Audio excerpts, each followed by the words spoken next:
사랑의 주님, 교사 교육을 허락해 주시고 또 이 과정을 통하여서 또 하나님의 또 은혜와 사랑을 체험하고 또 무엇보다도 우리 교회 학생들을 또 잘 지도할 수 있도록 기회를 허락해 주셔서 감사드립니다. 우리 선생님들에게 지혜를 허락해 주셔서 부족한 과목을 통하여서 또 하나님의 깊으신 섭리를 우리가 발견하고 더욱더 바르게 학생들을 섬길 수 있도록 진 역사하여 주시옵소서. 모든 걸 주님께 의지하오며 예수님의 이름으로 기도드립니다. 아멘. 제가 맡은 과목은 조직신학이라는 과목입니다. 교사대학 강의 제목을 보면 구약 있고 신약, 교회사, 기독교 교육, 기독교 상담, 조직신학 이렇게 있잖아요. 이제 다른 과목은 대충 뭘 배울 거라고 예상이 되잖아요. 그렇죠? 근데 조직신학 과목은 좀 생소할 수 있을 것 같아요. 그 조직신학이 뭘까요? 교회 여러 부서 조직이 있으니까 어떻게 이 조직을 잘 운영할 것인가? 뭐 이걸 배우는 걸까요? 아닌 것 같아요. 네, 아닙니다. 그 조직신학은 이제 영어로 말씀드리면 systematic theology라고 그럽니다. 보통 시스템이라는 말을 사용할 때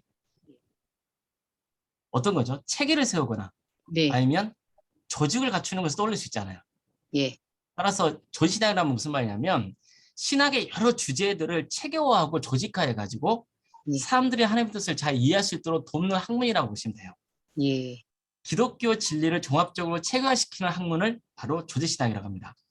자, 그렇다면 조직신학은 무엇을 기본 토대로 기독교 진리를 조직하고 체계화시킬까요?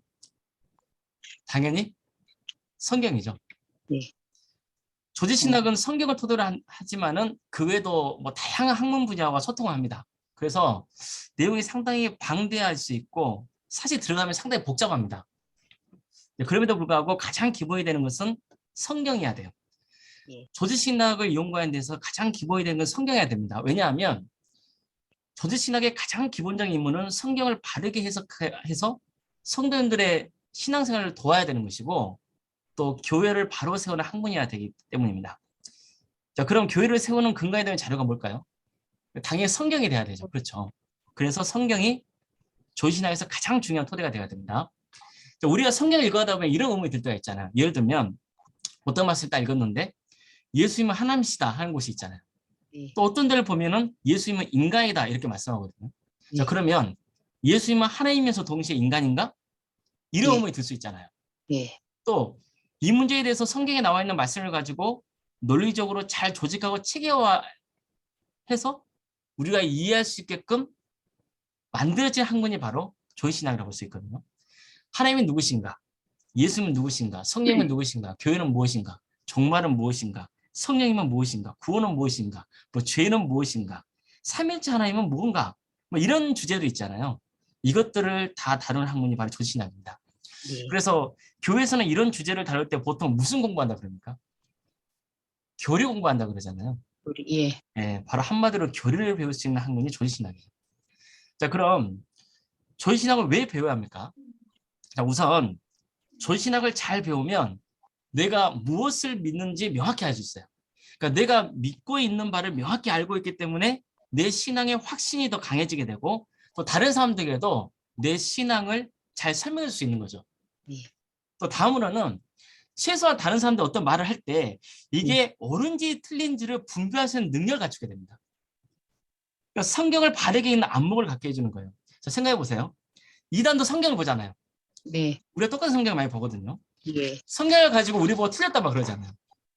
자, 그럼 똑같은 성경을 보고 있는데도 왜 그들은 잘못된 신앙생활을 하고 있는 걸까요? 잘못된 교리 체계로 성경을 해석하고 있기 때문이거든요. 그래서 우리가 똑같은 성경을 봐도 그릇된 신앙생활을 하게 돼 있어요. 나는 성경대로 읽는다 이런 말 들어보셨죠? 나는 성경대로 믿어. 뭐 얼핏 들으면 맞는 말 같긴 한데 근데 이 말보다 더 중요한 게 뭐냐면은 내가 어떤 교리 체계를 가지고 성경을 해석하고 믿느냐 이겁니다. 그러니까 이게 소위 전통과 이단을 구별하는 아주 중요한 기준점이에요.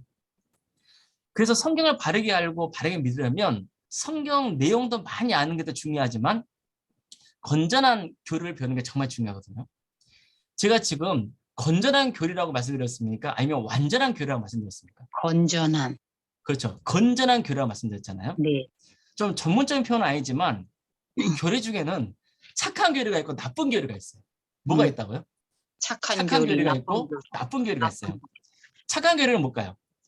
자신의 교리가 불완전하다는 것을 인정하는 거예요.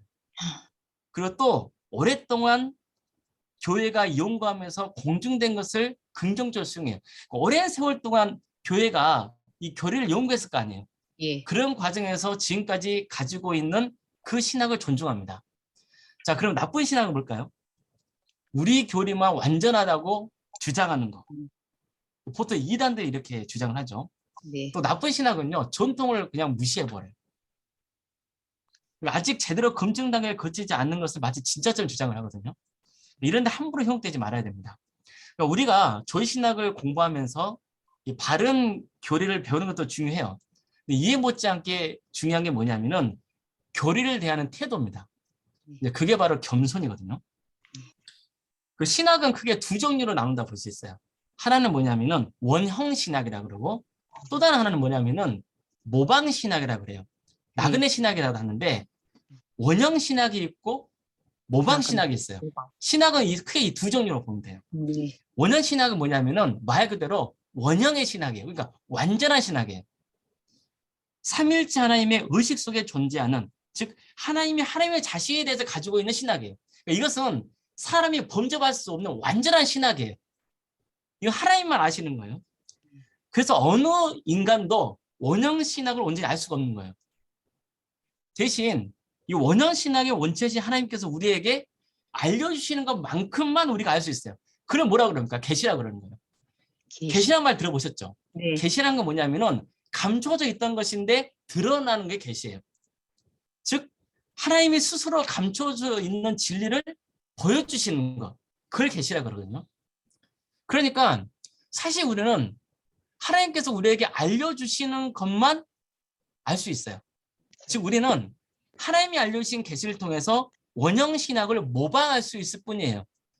그러다 보니까 이 지상의 모든 신학은 다 모방 신학이에요.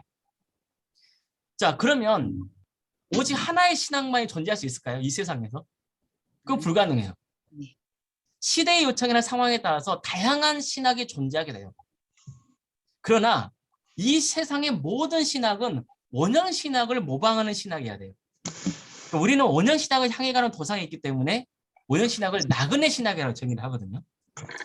어쨌든 우리가 배우는 신학도 완전한 게 아니다는 것을 명심해야 돼요. 여러분들 어디 교단에 속해 있습니까? 여러분 현재 지금? 예수교 장로회. 네, 장로교 교단에 속해 있잖아요. 네. 그럼 장로교도 나는 갖고 있는 교리가 있죠. 네. 이 교리는 건강한 교리이지 완전한 교리가 아니라고요. 이해되시죠? 네. 네. 그래서 만약에 내가 속한 교단이나 교회가 우리는 완전한 원형 신학을 소유하고 있다 주장하면 그것은 뭐냐면 내용을 떠나서 그 주장 자체가 모순인 거예요. 네. 이단들이 이렇게 하잖아요. 네. 그러니까 이 지상의 교회 중에 완전한 교회는 존재하지 않죠. 네. 마찬가지로 완전한 교리도 존재하지 않는 거예요. 그렇기 때문에 우리는 항상 겸손한 태도로 교리를 배우면서 말씀을 익혀야 되는 거죠.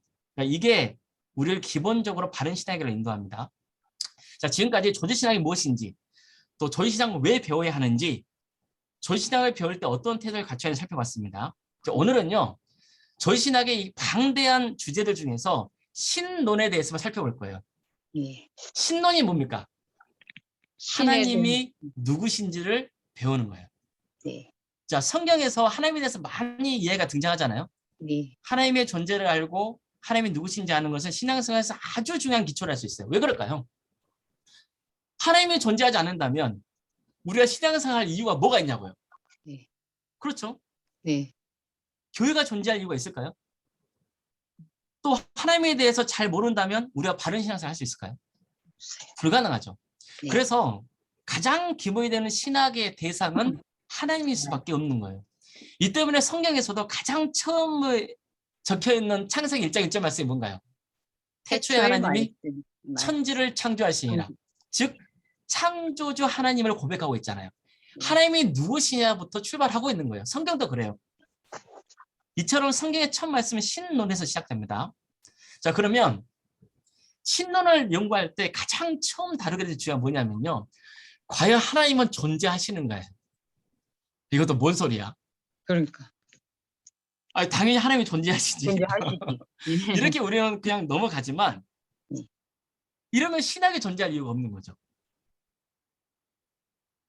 평소에 우리는 이런 질문을 하지 않죠. 그러나 예.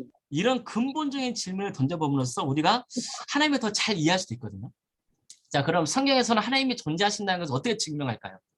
존재하신다는 게 증명이 돼야 될 거 아니에요. 근데 사실 성경은 하나님의 존재에 대해서 논리적으로 설명을 하고 있지 않아요.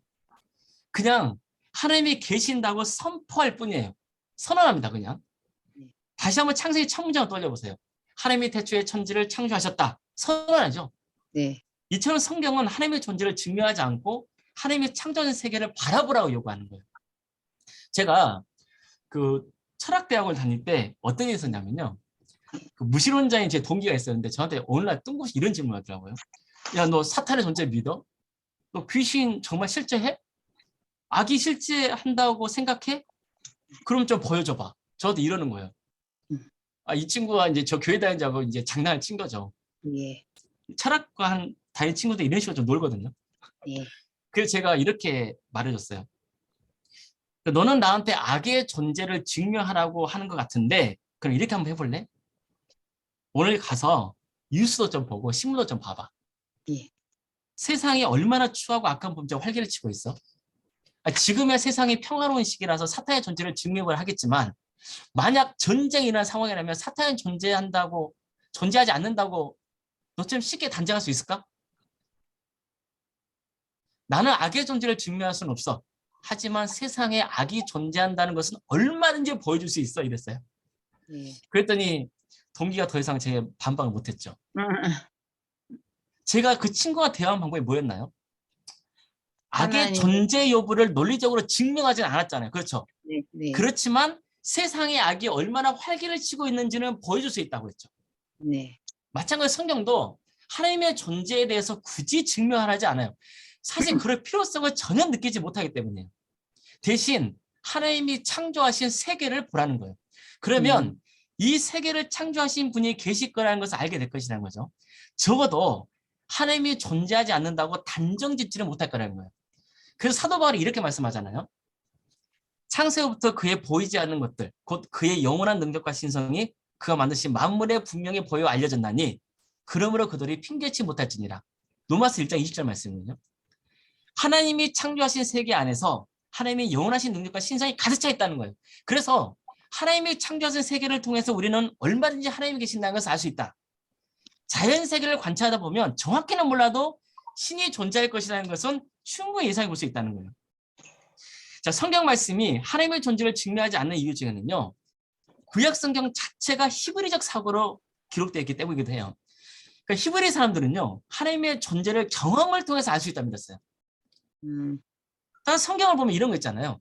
하나님의 존재를 논리적인 체계로 설득하려기보다는 아브라함이 만났던 하나님, 이삭이 만나고 야곱과 요셉이 만났던 그 하나님을 소개하고 있잖아요. 네. 그렇죠?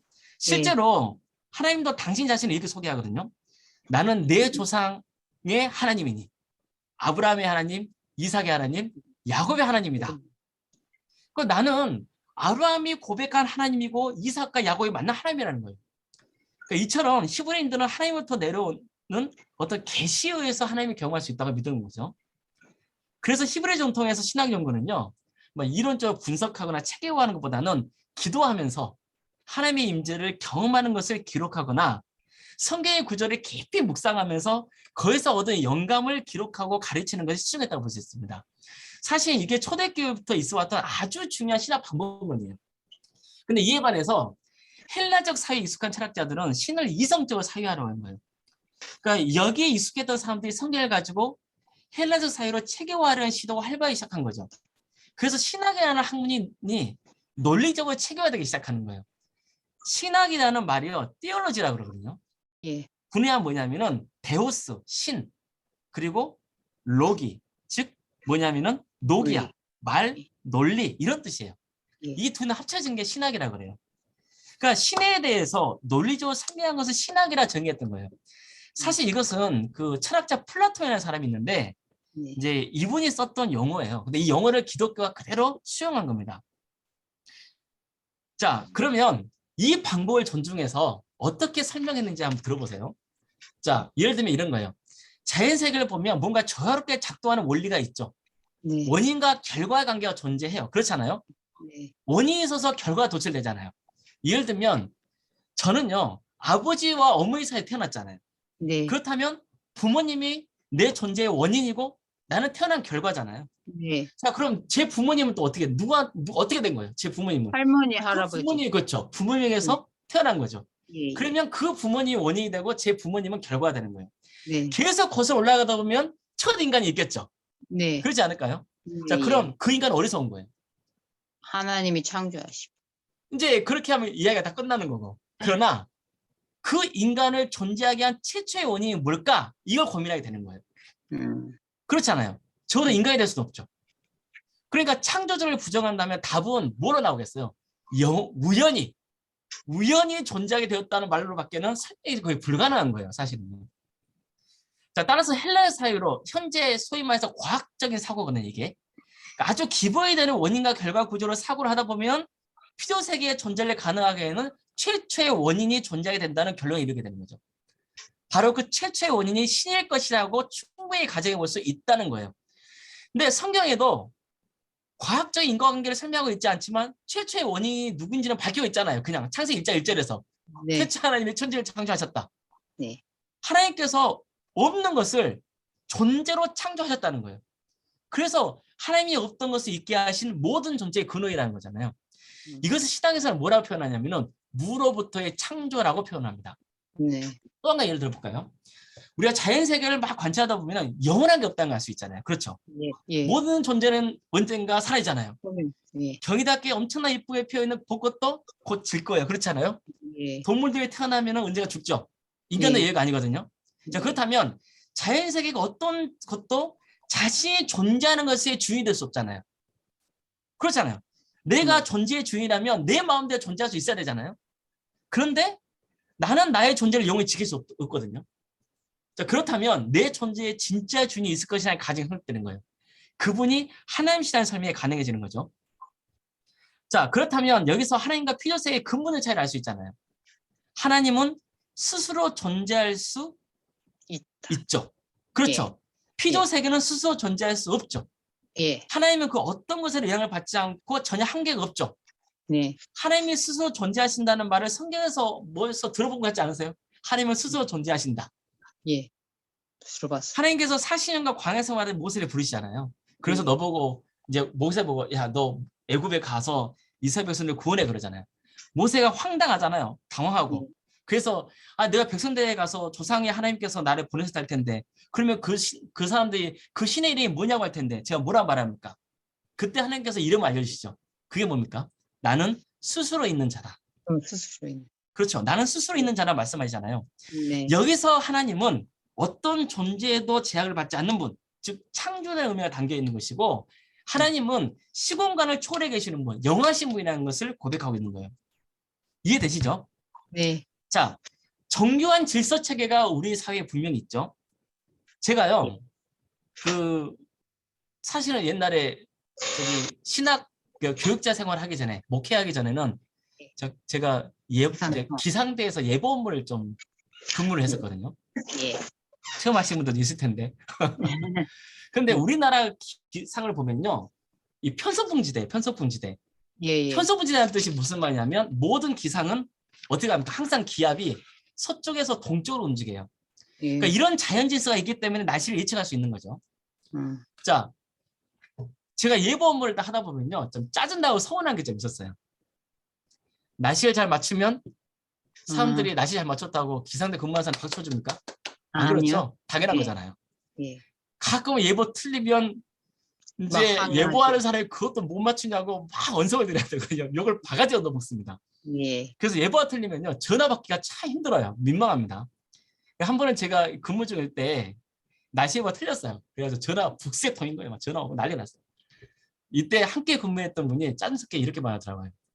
아니, 하나님이 하신 일을 우리 어떻게 다 맞춰? 이러더라고요. 제가 웃으면서 말했어요. 선배님이었는데, 선배님, 이번 주부터 저하고 교회 가셔야겠는데요? 그랬거든요. 이거 불신자야. 네, 그런데도 본능적으로 그런 말 나오는 거예요. 저는 예보 업무를 하면서요, 자연이 정말 정교하다는 걸 배웠거든요. 그 기상 업무에서 아주 중요한 자료가 뭐냐면 수치 예보라는 게 있어요. 네. 그러니까 수학적인 통계를 바탕으로 해서 기상을 예측하는 거예요. 또 뭐가 있냐면은 세계 각지에서 보내준 이제 관측 자료를 가지고 이제 일기도를 만들거든요. 그걸 토대로 등압선 이렇게 고기압 저기압 있잖아. 이런 걸 그려보면 상당한 날씨가 어떨 것이 예측이 가능해요. 왜냐하면 자연은 질서 있게 운행하기 때문이에요. 자, 이러고 보면 하나님은 질서의 하나님이라는 것을 알 수 있죠. 그래서 피조세계를 잘 관찰해 보면 마치 설계도가 있는 것처럼 보인다는 거예요. 그럼 누가 이 설계도를 만들었을까요?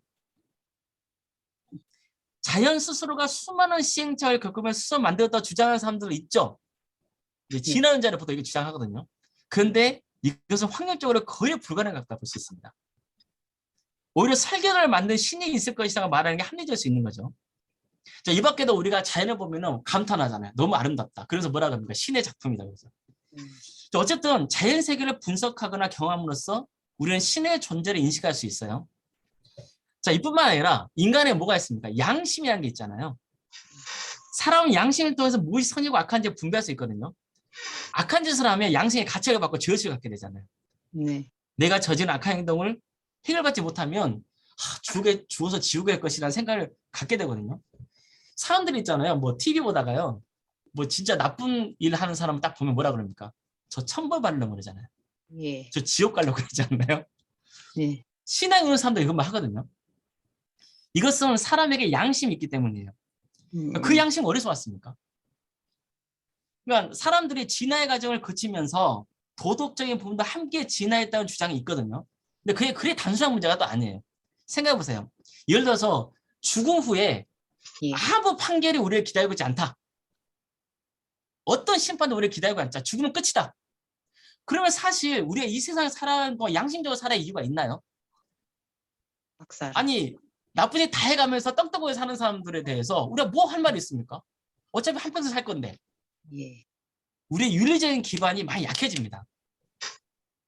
그래서 많은 사람들이 양심을 신의 음성이라 정의하기도 하거든요. 그러니까 사람들 중에는 인간에게 양심이 있는 것은 신이 인간을 지으시고 그와 소통하기 위해서 그 안에 양심을 심어놓으셨다 주장하기도 합니다. 어쨌든 이런 모든 것들이 다 신의 존재를 일깨워주고 경험할 수 있게 해준다는 거예요. 자, 다른 걸 다 떠나서 생명은 도대체 어디서 왔습니까? 생명은. 이것도 우연히 왔다는 것밖에 설명이 안 돼요. 다른 쪽으로는. 그런데 성경은 어떻습니까? 그냥 한 줄로 요약하죠. 하나님의 태초에 천지에 창조하셨다. 하나님이 생명의 주관자이시고 생명을 총 주신 분이라는 거예요. 자, 그럼 신이 있다는 것을 인정합니다. 이제. 저희 신학이 이렇게 어렵고 복잡해요. 그러니까 사람들이 잘 안 하려고 그러죠. 근데 가만 따라오시면 재밌는 분도 분명히 있습니다. 자, 보세요. 신이 있다는 것을 인정한다 해도 중요한 게 뭐예요? 이 자리는. 도대체 그 신이 어떤 분이냐에 따라서 종교가 달라지는 거죠. 그렇잖아요. 세상에는 신의 존재를 믿는 사람들 많이 있기 때문에 우리 기독교 하나님만 아니라. 자, 그러면 믿음의 고백이 달라지기 때문에 당연히 신앙의 태도도 달라지겠죠. 문제는 우리가 하나님이 계신다는 것도 알아요. 또 하나님이 어떤 분이시냐 궁금해졌어. 그리고 도대체 우리가 하나님을 어떻게 알 수 있느냐는 거예요. 우리 하나님을 알 수 있나요? 우리 경험으로 하나님을 알 수 있습니까? 우리가 하나님을 눈으로 보고 손으로 만질 수 있나요? 근데 어떻게 하나님을 알아요? 왜 이렇게 믿음에 대해서 뭐 이렇게 복잡하지? 이럴 수 있잖아요. 그래서 전신학이 인기가 없어요. 그런데 성경에 보면 이런 말씀이 있거든요. 욥기 말씀이에요. 내가 하나님의 오묘함을 어찌 능히 측량하며 전능자를 어찌 능히 완전하게 알겠느냐. 성경에서도 하나님을 완전하게 알 수 있다는 거예요? 모른다는 거예요? 모른다는. 그렇죠. 모르고 있다는 것을 증거하고 있잖아요. 왜 그럴까요? 이 세상에 어떤 기준을 가지고도 하나님을 알 수 없고 또 어떤 것도 하나님과 비교 대상이 될 수 없어요.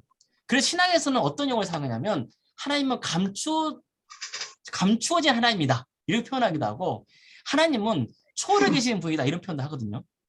자, 그렇다면 우리가 성경을 어떻게 알 수 있어요? 우리가 하나님을 어떻게 알 수 있어요? 성경으로. 네, 이미 제가 답을 말했어요. 성경을 통해서 알 수 있어요. 우리가 하나님을 알 수 있는 방법은 오직 성경뿐이에요. 하나님 자신에 대해서 알려주셔야 되잖아요. 우리 스스로가 하나님을 알 수 있는 방법이 없거든요. 사실 우리가 인간이 하나님을 알려고 하다 보면 100% 하나님을 왜곡되어 갈 수밖에 없습니다. 그래서 세상에 수많은 종교나 미신이나 사상이 탄생하는 거예요. 반면에 우리 하나님께서 하나님 자신을 우리에게 알려주신 범위 안에서만 하나님을 알고 믿을 수 있어요. 그래서 하나님에 대한 우리의 지식은 상당히 제한적일 수밖에 없죠. 그러나 하나님이 우리에게 하나님 자신에 대해서 알려주시는 것만 잘 알아도 우리는 구원의 길을 갈 수 있다고요. 자, 그래서 하나님이 당신 자신에 대해서 우리에게 알려주신 것 자체가 큰 은혜인 거죠. 자, 그러면 하나님 당신에 대해서 우리에게 알려주신 것을 뭐라 한다고요? 계시라 그런다고 했죠, 계시. 예. 그렇잖아요. 예. 자, 그러면 다른 사람들이 이렇게 말할 수 있어요. 어떤 사람들이 여러분에게 아니 너는 눈에 보이지도 않는 하나님에 대해서 어떻게 알 수 있어? 그러면 이제 앞으로 어떻게 대답하실래요? 저는 보이는 거의 것만 신학은요, 나의 믿음을 견고하게 하지만 어떤 사람들이 질문을 던졌을 때 그 질문에 답하는 훈련 나는 거예요. 예. 자, 너는 눈에 보이지도 않는 하나님을 어떻게 알 수 있어? 그럼 뭐라 하실래요? 나는 성경을 통해서 하나님을 알아. 그러셔야 돼요. 그러면 예. 돼요. 그러면 또 그 사람들 그럴 거예요. 또 성경 타령이야? 그럴 수 있어요. 그런데 이것은 뭐냐면은 그 사람들이 성경의 가치를 모르고 있기 때문에 그렇게 말하는 것이죠. 근데 성경이 하나님 자신에 대해서 우리에게 알려주는 최고의 계시라는 것을 알았다면 성경을 통해서 하나님을 아는 것은 당연한 거죠. 예. 오히려 이 성경이 내 손에 쥐어져 있다는 그 자체가 무한한 영광과 축복이 되는 거죠. 그래서 우리는 담대하게 말할 수 있어야 돼요. 뭐냐면은 성경 하나님의 말씀이고 우리는 성경을 통해서 하나님을 압니다. 이렇게 말할 수 있어야 됩니다. 예. 자연을 통해서 하나님에 대해서 어디서 알 수 있잖아요. 네. 그렇죠. 점점 살펴봤죠. 그러니까 그래서 뭐라면 자연계시라 그러거든요. 그러나 자연계시는 한계가 있어요. 하나님이 존재할 것이다라는 것을 알 수 있고 또 하나님이 어떤 분이실까에 대해서 대략적으로 알 수는 있지 몰라도 정말 하나님에 대해서 알아야 할 구원의 지식에 대해서는 가르쳐주지 않죠. 우리가 정말 알아야 될 구원의 지식. 그것은 어디서만 알려주는 거예요? 성경에서만 알려줘요. 그래서 특별한 지식이기 때문에 특별 계시라 하는 거예요. 성경을 가르쳐서. 자, 우리는 성경보다 하나님을 더 잘 설명해 주는 것은 없다고 확신해야 돼요. 그래서 이것은 어떤 말이냐면 여러분들 책들 보면서 뭐 예를 들어서 다른 이상한 책 서적들을 보면서 있잖아요. 신에 대해 설명하는 거 보면 이게 멋진데? 이거 멋진 신에 대한 개념이고 아주 좋은 거야. 이러면 돼요, 안 돼요? 안 돼요. 우리의 기준은 항상 뭐냐면은 성경에서 말씀하고 있는 하나님의 계시라는 걸 알고 있어야 돼요. 자, 그러면 성경에서 하나님은 어떤 분을 소개하고 있을까 지금도 살펴보겠습니다. 예. 우선 성경에서 전하고 있는 하나님의 이름을 통해서 하나님이 어떤 분인지 우리 알 수 있어요. 예. 자, 하나님의 이름에 대해서 성경은 어떻게 말하고 있나요? 여호와. 그죠? 여호와, 야훼. 그렇죠. 야훼. 예. 자, 이 하나님의 이름이에요. 자, 여호와 야훼가 나오는 곳이 어딜까요? 대표적인 것이. 이미 우리가 살펴봤어요. 어디냐면 나는 스스로 있는 자니라. 예. 하나님이 모세에게 당신의 이름을 알려주셨잖아요. 예. 나는 스스로 있는 자니라. 이게 바로 뭐냐면 여호와, 즉 야훼라는 뜻이에요. 예. 네, 하나님은 어떤 존재에 의해서 결정된 부분이 아니고 스스로 결정하시고 통치하신다. 즉 하나님은 절대 주권을 갖고 계신다. 우리가 보통 이렇게 말하잖아요. 예. 이 의미가 들어있는 용어가 바로 이름이 야훼입니다. 이해되시죠? 예. 자, 그렇기 때문에 예를 들어서 있잖아요. 우리 교회 학생들이 가끔 이럴 때 있잖아요. 장난으로 하나님의 이름을 함부로 부를 때가 있죠. 또 그럴 때가 있어요. 장난으로. 예. 그럼 어떻게 해야 될까요? 교사 선생님들은. 그럼 못 써. 벌받아. 하나님이 얼마나 위험이 있고 높으신 분인데 너 그러다가 벌 받는다. 지옥 간다. 이렇게 혼내야 될까요? 아니요. 이러면 안 돼요. 그럼 가만 내버려둬야 될까요? 그러가 말거나? 아니요. 그것도 아니죠. 아니요. 어떻게 해야 돼요? 좋게 살려야 돼요. 어떻게 살려야 되냐면 하나님은 진짜 높으신 분이야. 그런데 너를 너무 사랑하셔. 예. 그러니까 하나님의 이름으로 장난치지 말고 우리 하나님의 이름을 높여드리자. 이렇게 좋게 말씀해 주시는 게 좋아요. 예. 자, 왜냐하면 학생들이요. 하나님의 이름을 존경하는 법을 알아야 하나님의 권위로운 말씀을 가르칠 때 잘 수용할 수 있습니다. 이해되시죠? 예. 하나님의 이름의 권위를 알아야 돼요. 그래야 하나님의 권위로 말씀을 전할 때 그 말씀 학생들이 받아들인다고요. 두 번째 하나님의 이름이 또 있어요. 뭐가 있을까요? 예를 들면 천지의 주제 들어보셨죠? 예. 천지의 주제. 만유의 천지의 주제시여 지극히 높으신 하나님이시여 그러잖아요. 예. 천지의 주제란 말도 뭐냐면 하늘과 땅을 창조하신 창조주라는 뜻이죠. 예. 그렇죠. 자, 예. 이 세상 어떤 것도 따라서 하나님과 동등하게 영광을 받거나 하나님보다 높게 영광을 받을 수 있어요, 없어요? 없어요. 그 쉽게 보면 뭐가 나오죠? 나 외에 다른 신을 두지 말고 섬기지 말라. 우상을 만들어서 절하지 말고 이런 말씀 하잖아요. 그렇잖아요. 예. 예. 또 어떤 게일까요? 하나님은 여호와는 질투라 이름하는 질투의 하나님이다. 이런 말씀도 있죠. 예. 즉 뭐냐면 하나님은 질투하시는 이름을 갖고 있어요. 그러면 이건 무슨 말이냐면 하나님께서 영적 간음을 싫어하신다는 거예요. 음. 이것은 하나님께서 우리를 절대적으로 사랑하신다는 뜻이 있어요. 그렇잖아요. 아니 부부가 엄청나게 사랑하고 난 당신밖에 몰라 그러는데 다른 사람하고 바람 피고 있는데 나는 당신만 사랑해. 말이 돼요, 안 돼요?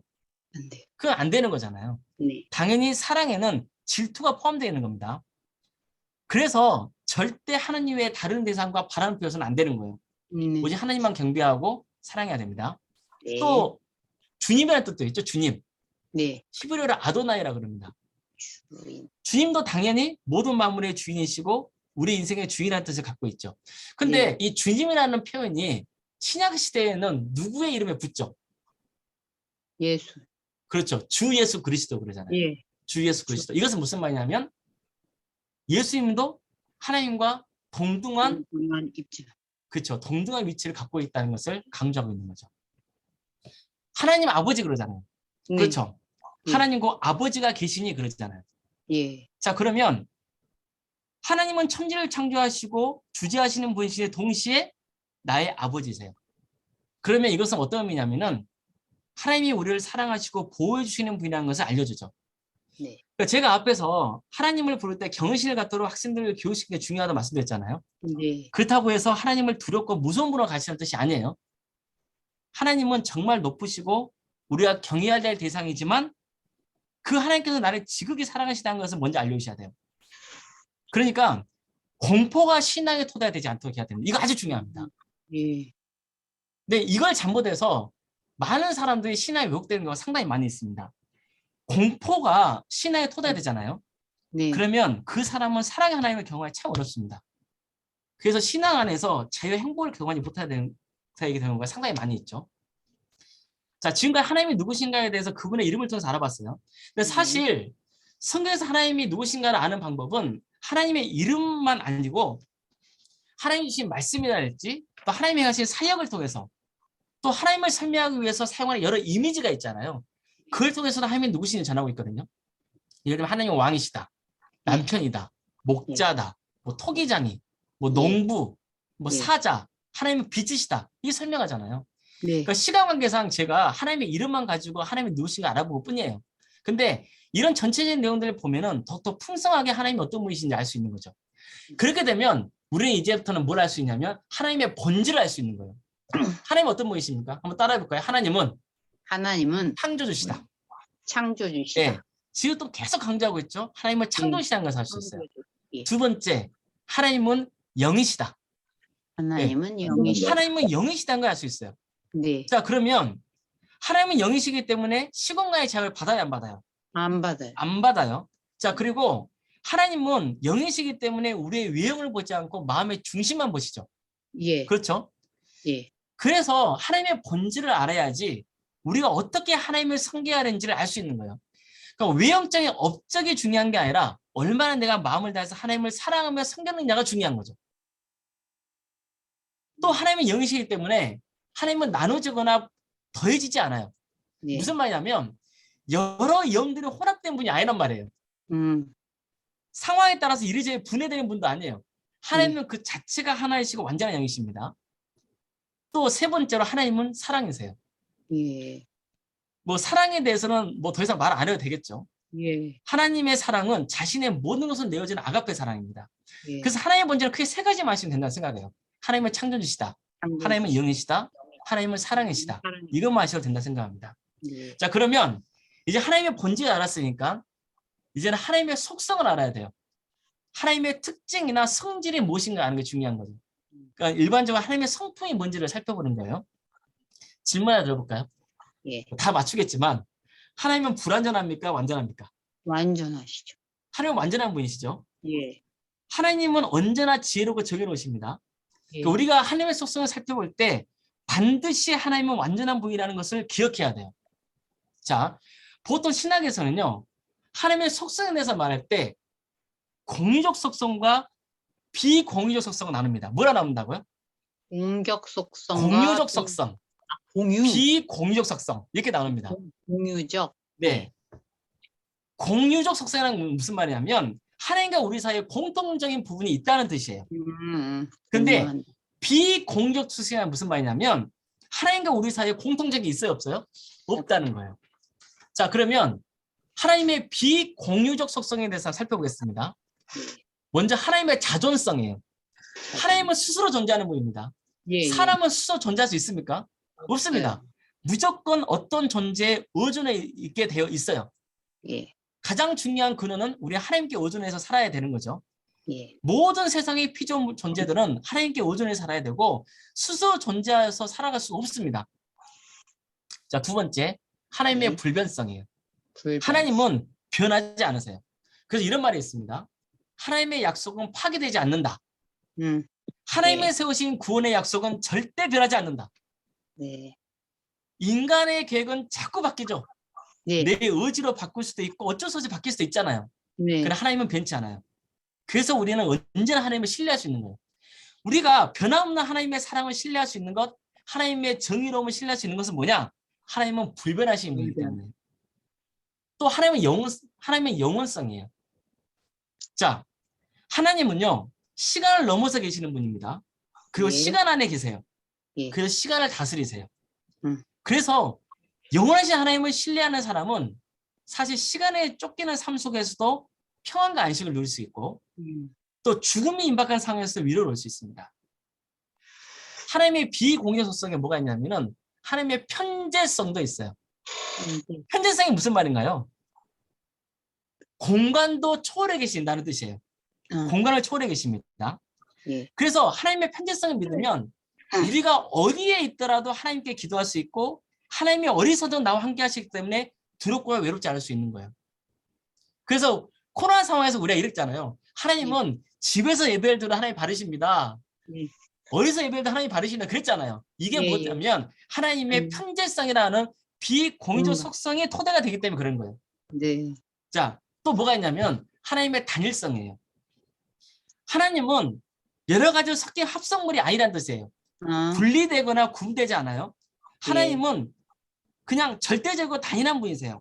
자, 그러면 이런 하나님을 신뢰한다면 우리가 어떻게 고백하고 믿어야 될까요? 예를 들면 하나님의 속성 중에서 내가 받아들이고 싶은 것만 구별해서 믿으면 될까요? 아니요. 하나님을 사랑이 많으시다는 것만 내가 취해요.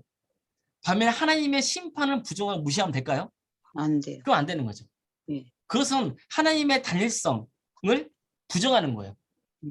우리는 전체적으로 성경에 있는 하나님의 말씀을 받아들여야 되고 하나님의 속성을 우리가 익혀야 되는 겁니다. 자, 그러면 이런 하나님의 비공유적 속성을 우리가 인정해야 된다면 이런 고백을 할 수밖에 없는 거죠. 하나님은 절대적으로 위대하시다. 하나님은 오직 유일한 하나님이시다. 오직 하나님만이 찬양받기에 합당한 분이시다. 이렇게 고백할 수밖에 없는 거죠. 이해되시죠? 예. 그러니까 우리는 이미 전신하게 공부를 하고 막 구체적으로 우리가 전문적으로 논의하지 않았지만 다 우리는 교회생활에서 이런 고백을 하고 있는 건데 이런 고백을 하는 근거가 뭔지를 지금 우리가 조지신학을 통해서 살펴보고 있는 것 뿐입니다. 예. 자, 이제는 하나님의 공유적 속성에 대해서 살펴볼까요? 예. 하나님의 공유적 속성은 아까 뭐라 그랬죠? 하나님과 우리 사이에 공통적인 부분이 있다 말씀드렸잖아요. 네. 근데 사실은요, 그렇지가 않죠. 예를 들면 하나님은 지혜롭잖아요. 예. 근데 사람에게도 사실 지혜로운 면이 있죠. 예. 그렇다고 해서 하나님의 지혜와 사람의 하나님만큼은 지혜가 비교가 됩니까? 안 돼요. 안 되잖아요. 예. 그래도 불구하고 이런 하나님의 공유적 속성에 대해서 말을 하는 이유는 뭐냐면은 우리가 하나님에 대해서 좀 더 잘 이해하기 위해서요. 그러니까 내가 공감하고 내가 뭔가 조금이라도 경험한 것이 있어야지 그 경험한 것을 토대로 통해서 하나님에 대해서 좀 더 우리가 알 수 있는 거잖아요. 예. 그래서 하나님의 공유적 속성에 대해서 이야기하는 겁니다. 예를 들면 하나님의 영성이에요. 자, 사람에게는요. 육신과 영혼이 있잖아요. 그렇죠? 네. 네. 그런데 우리는 나의 인격성은 어디서 드러나나요? 육신에서 드러나나요? 영혼에서 드러나나요? 영혼에서. 영혼에서 드러나는 거예요. 네. 자, 그러면 하나님도 뭐예요? 하나님은 우리가 영이신 하나님 그러잖아요. 네. 우리의 영혼과 하나님의 영이신 하나님이 서로 유의관계가 있다는 거예요. 그렇기 때문에 우리는 뭐라고 고백하냐면 하나님을 인격적인 존재이시다라고 표현하는 거예요. 자, 하나님은 선하십니다. 이것도 공적 속성이에요. 네. 그래서요. 자, 하나님에게는 하나님은 무조건 선하신 분이에요. 이게 하나님의 속성이에요. 그러면 하나님은 무조건 선하시기 때문에 우리가 할 수 있는 일은 뭐예요? 그냥 하나님께 순종하는 거예요. 자, 하나님은 완전히 선하세요. 그렇기 때문에 우리가 하나님께 순종하면 우리는 무조건 어떤 인생을 살아가는 거예요? 선한 인생을 살아가는 선한 거예요. 인생. 이해되시죠? 자, 네. 우리는 그렇기 때문에 하나님의 선하신 역사에 동참하는 것이고 그래서 하나님을 예배하는 것이 선한 거예요. 자, 그러면 여러분들이 이제 학생들이 교회 딱 오잖아요. 예. 예배를 잘 드리거든요. 네. 그러면 이 학생들에게 뭐라고 말씀드리기 좋을까요? 오늘 네가 예배를 잘 드렸기 때문에 너는 네. 하나님 보시기에 착한 일을 한 것이다. 이게 칭찬해 주면 좋은 거죠. 네. 이해되시나요? 네. 네. 그래서 이렇게 칭찬해 주는 것도 좋습니다. 또 하나님의 공의적성은 뭐가 있을까요? 하나님의 은혜입니다. 하나님의 은혜. 네. 자, 그런데 하나님의 은혜 그러면은 사람들이 잘 받아들이지 못해요. 사실은 이건 우리 기독교인들은 받아들이지만 세상 사람들이 하나님의 공의성에 대해 이야기하면 잘 못 받아들입니다. 이유가 뭘까요? 이런 거예요. 아니, 천국 가려면 그래도 내가 뭔가 어떤 대가를 지불하고 열심히 뭔가를 해야지. 근데 우리는 뭐라 그럽니까? 예수님만 믿으면 구원받아 천국 가 이러잖아요. 이게 예, 세상 예. 사람들의 머릿속에 이해가 안 되는 거예요. 예. 또 이런 것도 있죠. 아니 아무리 악한 사람을 살았으나 예수님 믿으면 그 죄가 다 사해진다고? 그 천국 간다고? 그게 말이 돼? 그러니까 우리는 그걸 이해하고 믿음을 받아들이지만 세상 사람들은 그걸 잘 이해를 못해요. 예. 근데 성경에는 이런 논리가 들어가죠. 예를 들면 포도 일꾼의 이야기 있잖아요. 예. 아침 일찍 온 사람에게는 한 달란트를 주기로 약속했어요. 주인이. 근데 한 오후 5시가 6시인가 뒤늦게 온 사람에게도 일을 맡겼는데 나중에 똑같이 그 사람에게는 한 달란트를 줘요. 한 데나리온을. 예. 그러면 채워온 사람이 봤을 때는 그런 불공평해 보이잖아요. 예. 예. 그래서 따지거든요. 마음이 서운해. 주인이 뭐라 그래요? 나는 너한테 이미 한 데나리온을 주기로 약속했잖아. 이거 받고 예. 가. 아니 내가 내 것을 가지고 5시 오건 4시 오건 3시 오건 그냥 돈 주는 건데 그게 내가 무슨 상관이 있어. 이건 내가 하는 거야. 내가 그 사람에게 은혜를 베푸는 거지. 아무 소용없어. 너하고 관계없어. 은혜는 내가 베푸는 거야. 네가 관여하지 마. 무슨 말이 되시죠? 그러면 예. 처음 온 그 사람 입장에서는 불공평해 보이고 마음이 찝찝하지만 예. 오후 늦게 온 사람들 있잖아요. 5, 6시에 온 예. 사람들. 예. 이 사람들에 있어서는 그 주인의 행동은 뭐예요? 그에게는 엄청난 은혜잖아요. 예. 예. 이해되시죠? 예. 또 하나님의 공의적 속성 중에서는 뭐가 있냐면 하나님의 공의가 있죠. 공의. 예. 인간이 저지른 죄악에 대해서는 하나님이 끝까지 두고 보지 않는다는 거예요. 네. 하나님은 반드시 정의를 완성하시는 분이세요. 그래서 이런 이단들이 있어요. 이렇게 이야기하는 분이 있거든요. 이단이 아니지만 이렇게 주장하는 신학자들도 있어요. 예를 들면 아니 하나님을 사랑하신 어떻게 지옥을 만들어? 그래서 영원한 파멸에 빠지게 할 수 있어? 이렇게 물어보는 사람도 있거든요. 예. 그래서 어떻게 이야기하는지 아세요? 하나님께서 예수 믿는 사람들의 경우는 하나님 나라를 영생의 복락을 주세요. 그러나 믿지 않은 사람들은 그 존재 자체를 완전히 소멸하게 해서 심판하신다는 거예요. 그러니까 이 사람들의 심판은 뭐냐면 존재 자체가 사라지는 심판이죠. 대신 어떤 벌은 받지 않는 거예요? 영원한 지옥에서 고통받는 벌은 받지 않는다. 왜? 하나님을 사랑하시니까. 이런 논리를 피거든요. 예. 만든 게 틀린 거예요. 틀린 겁니다. 틀린 겁니다. 예. 왜냐하면요. 하나님은 사랑의 하나님이시지만 하나님은 당연히 공의의 하나님이세요. 예. 무슨 말 이해되시죠? 예. 하나님의 비공의적 속성 중에서 하나님의 단일성을 부정하는 거예요. 하나만 선택하면. 모든 것을 다 우리가 취해야 되는 겁니다. 예. 이해되시죠? 예. 자, 하나님의 속성 중에서 거룩성도 있고 하나님의 주권도 있습니다. 이것은 넘어가겠습니다. 많이 아시는 거니까. 예. 근데 삼위일체로 한번 나눌까요? 하나님의 속성의 삼위일체론. 삼위일체론 하면 어떻게 여러분들 설명하실래요? 삼위일체론. 성부, 성자, 성령. 예. 성부, 성자, 성령. 세 예. 하나님은 예. 오직 한 분 하나님. 즉 분. 본질에 있어서는 같습니다. 그렇죠? 그러나 하나님과 예수님과 성령님은 서로 구별됩니다. 예. 이게 삼일체입니다. 삼일체 예. 다시요. 예. 성부, 성자, 성령님은 다 본질에 있어서 한 하나님입니다. 예. 그러나 성부, 성자, 성령님은 구별됩니다. 그 이상의 설명을 하는 것은 조심해야 된다는 거예요. 예. 자, 이렇게 설명하다 보면은 자기 모순에 빠지거든요. 예. 근데 왜 이게 중요할까? 삼일체 교리가. 사실 이 교리는요. 예. 초대교회에서 엄청나게 중요했던 교리입니다. 이유가 뭘까요? 사실 기독교가 발생할 때는 유대교에서 우리가 나온 거잖아요. 그렇죠. 엄밀히 말하면은 예, 유대교는 유일신을 믿죠. 오직 예. 하나님 한 분만. 예. 근데 예수 믿는 사람들 딱 봤더니 그 사람들 입장에 봤을 때는 저 사람들은 예수님도 경배한단 말이에요. 아, 성령님도 고백해요. 그럼 너희들은 뭐야? 하나님 믿어? 믿어. 예수님 믿어? 믿어. 성령 믿어? 믿어. 그럼 너희는 세 신을 믿네? 아니지. 그러면 너희들은 이단이야.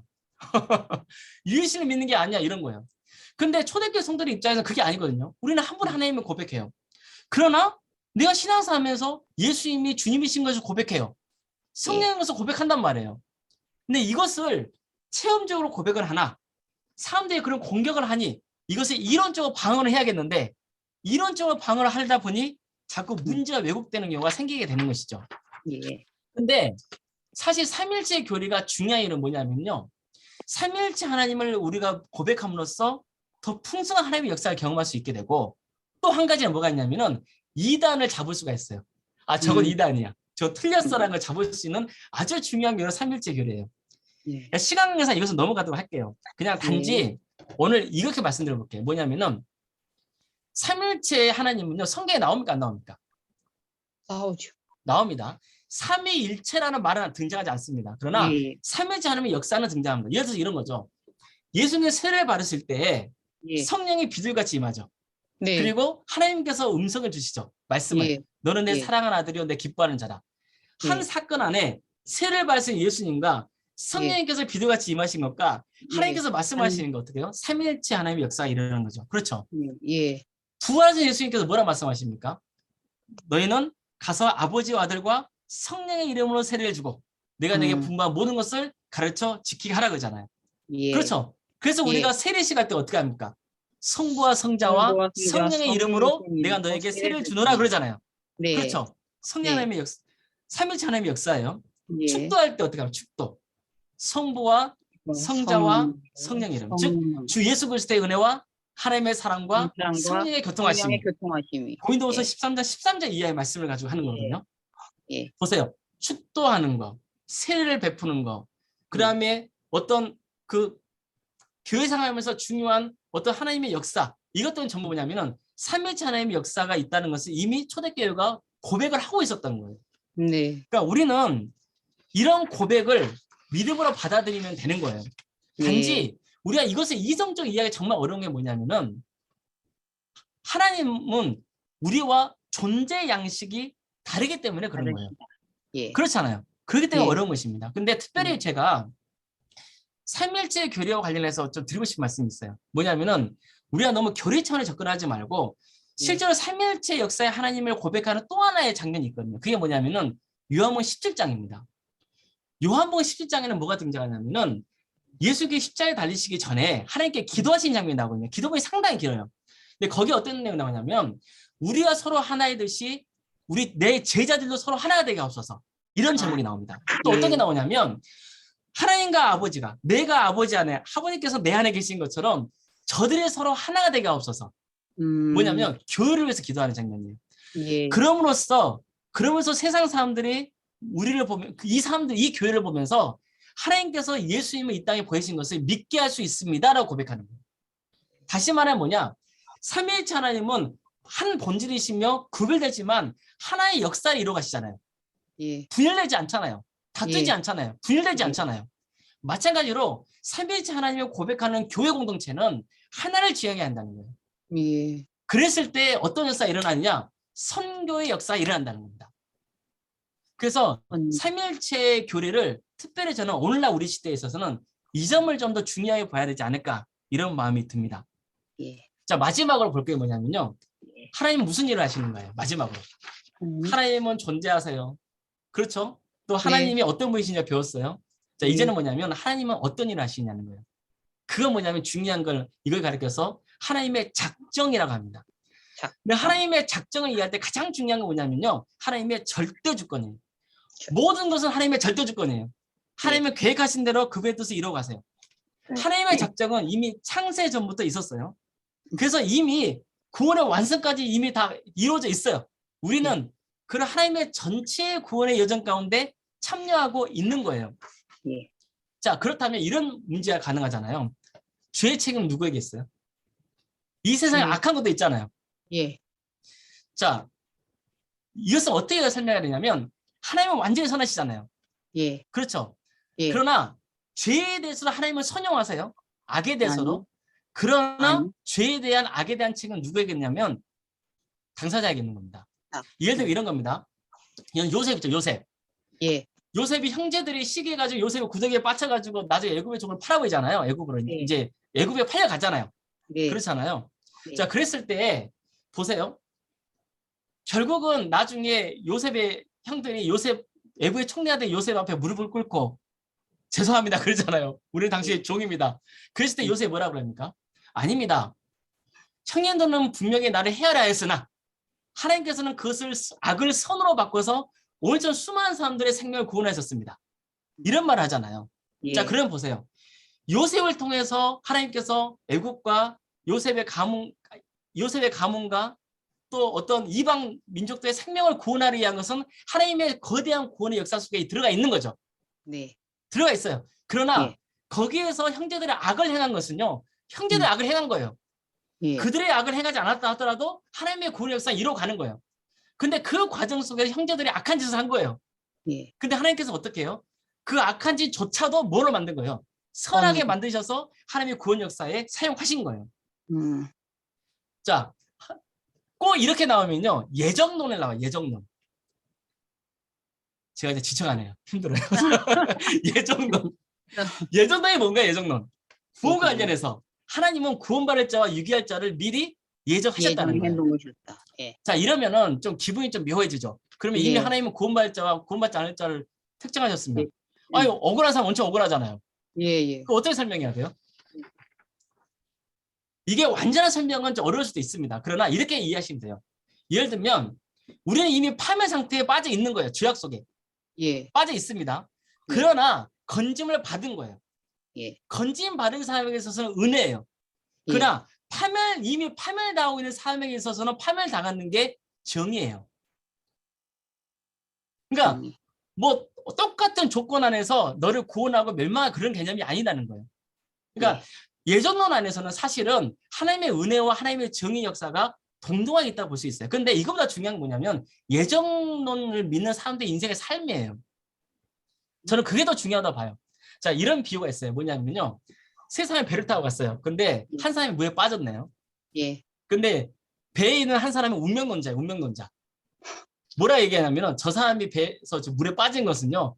오늘 저 사람 물에 빠져 죽을 운명에 처한 거기 때문에 건져줄 필요가 없다는 거예요. 이게 운명론자예요. 예. 예정론자는 뭔지 아세요? 예정론자는 하나님께서 나를 이 배에 태우신 것은 저 물에 빠진 저 사람을 구출해 주라는 거구나. 이런 믿음을 가지고 뛰어드는 게 이게 예정론입니다. 예정론의 핵심은 그거예요. 그러니까 예정론은 논쟁을 이야기하자는 것이 아니라 그만큼 하나님께서 우리를 선택하는 은혜를 주셨으니 적극적으로 인생을 살아가라는 거예요. 구원받은 자로서. 예. 좀 더 있지만 결론을 바로 넘어가겠습니다. 시간이 다 됐으므로. 여러분 있잖아요. 예. 그 짧으네요. 우리가 아까 그랬잖아요. 신학이라는 것은 하나님에 대해서 어떤 우리의 신앙에 대해서 논리적으로 설명하는 학문이라 그랬잖아요. 예. 그러다 보니까 어떻게 해요? 좀 논리적으로 딱딱할 수 있잖아요. 이론적일 수 있잖아요. 예. 근데 사실은 그게 아닙니다. 여러분 그 종교개혁자 중에서 칼빈이라는 사람 있잖아요. 예. 이 칼빈이라는 사람이 기독교 강요를 저술했는데 기독교 강요가 교리서거든요. 사실은. 근데 기독교 강요에서 아주 중요하게 말하는 게 뭐냐면은 신학의 목적이라는 것은 경건에 이르는 학문이라는 거예요. 그러니까 우리가 조지신학을 공부하고 성경을 공부하는 이유가 뭐냐는 거예요. 그 이유는 우리가 하나님을 사랑하고 그리고 하나님을 잘 알기 위해서 우리의 경건 생활의 유익을 위해서 하는 것이지 이걸과 지식을 자랑하고 하자는 뜻은 아니다는 거예요. 우리의 이 점을 염두에 주면 좋을 것 같고요. 이제 교회학교 선생님들이잖아요. 예. 신학은 전문가의 영역도 물론 있지만 사실은 전문가의 영역이 아닌 선생님들 한 분 한 분이 다 신학자예요. 여러분들이 성경을 공부하면서 익히면서 뭔가 의문을 갖는 거 있잖아요. 궁금해하는 것들, 찾아보고 하는 것들. 이게 전부 뭐냐면 신학의 과정이라고 볼 수 있어요. 신학의 과정. 그래서 사실은 교회학교 선생님들은 전부 한 분 한 분 신학자라는 인식을 갖는 게 진짜 중요하고요. 마지막 꼭 담고 싶은 게 있어요. 뭐냐면은 여러분들이 있잖아요. 학생들이 어떤 질문을 할 거예요. 이런 질문을 하면 궁금한 질문하면은 그거 뭐 말도 안 되는 질문하고 있어. 그런 거 질문하자 무조건 믿어. 그럼 될까요? 안 될까요? 안 돼요. 그러면 안 돼요. 네. 왜냐면요. 학생들이 진짜 중요한 게 뭐냐면요. 이겁니다. 이 전도사님이나 목사님들이 앞에 설교한 내용을 다 기획한 것이 아니라 선생님들이 나에게 어떤 태도로 다가와줬느냐를 봅니다. 그래서 학생들이 쓸데없는 질문 같기도 하지만 또 내가 모르는 질문을 회피하지 말고 진지하게 말씀을 들으셔야 돼요. 왜냐하면 학생은 지금 뭐 하고 있냐면 그 나이 또래에서 신학을 하고 있는 거예요. 예. 근데 그걸 무시하고 부정하면 안 됩니다. 그럼 어떻게 해야 될까요? 아는 내용에선 친절하게 최대한 설명해 줘야 되고요. 네. 모르는 게 있잖아요. 그러면 네. 내가 목사님께 알아보자. 물어보고 꼭 알려줄게. 그렇게 하셔야 됩니다. 예. 그럼요, 이 학생들이 어떻게 달라졌는지 아세요, 인생이? 겁을 당하잖아요. 믿지 마. 그냥 그렇게 믿으면 안 돼. 그냥 덮어놓고 믿어. 덮어놓고 믿어야지 뭐 알려고 그래. 이렇게 하면요, 나중에 이가 자라가지고요. 조그만 신앙에 대해서 잘못, 뭐 이렇게 의심스러운 지식이 들어오잖아요. 예. 그러면 바로 신앙을 떠나버립니다. 아. 근데 진지하게 선생님이 뭔지는 몰라요. 그때 뭘 자기도 물어본지를 모르겠고 선생님이 뭐라 답했는지를 기억은 안 나. 네. 그럼에도 불구하고 선생님이 진지하게 내 질문에 의견주고 답해줬다는 거. 예. 이게 뭐냐면요. 이게 그 아이에게는 평생에 한 명의 신학자로서 인생을 살아가는 아주 중요한 토대가 됩니다. 네. 선생님들의 태도가 진짜 중요하다는 것을 반드시 기억해 주셨으면 좋겠습니다. 예. 자, 아멘. 7시 2분에 시작했기 때문에 52. 한 57 1분가 분까지 오버했습니다. 네, 제가 기도하고 이제 좀 예. 쉬었다가 바로 교회에서 예. 하겠습니다. 예. 사랑해 주님 감사드립니다. 오늘 또 조신을 통해서 하나님의 은혜를 나눴습니다. 이론을 그치지 않게 하시고 신앙을 공부하는 것, 연구하는 것이 우리의 삶의 태도가 되게 해주시고 또 이것이 하나님을 사랑하고 또 하나님을 알아감으로 우리의 경건 생활에 유익이 되고 또 많은 사람들에게 덕을 끼치는 삶의 길을 갈 수 있도록 친히 역사하여 주시옵소서. 예수님의 이름으로 기도드립니다. 아멘.